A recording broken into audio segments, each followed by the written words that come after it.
দুর্গাপুরে বর্ণাঢ্য road show Trinamool supremo Mamata বন্দ্যোপাধ্যায়ের। মঙ্গলবার বেনাচিতির পাতমাথা মোড় থেকে বিরিঙ্গি পর্যন্ত পদযাত্রা করেন তিনি। মমতা বন্দ্যোপাধ্যায়কে দেখতে এদিন রাস্তার দুপাশে উপচে পড়ে ভিড়।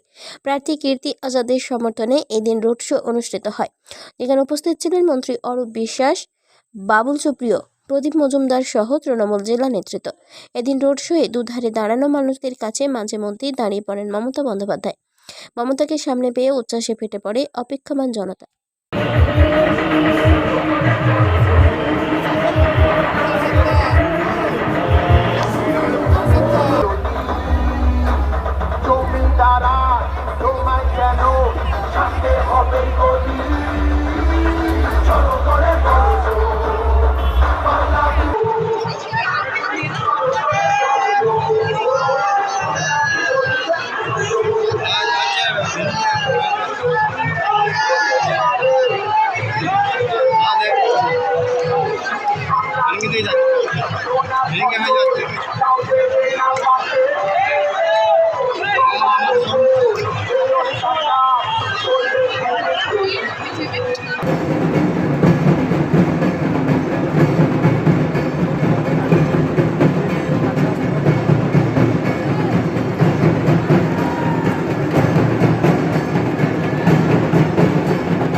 দুর্গাপুর থেকে কৌশিক বাসুর রিপোর্ট, 99 নিউজ বাংলা।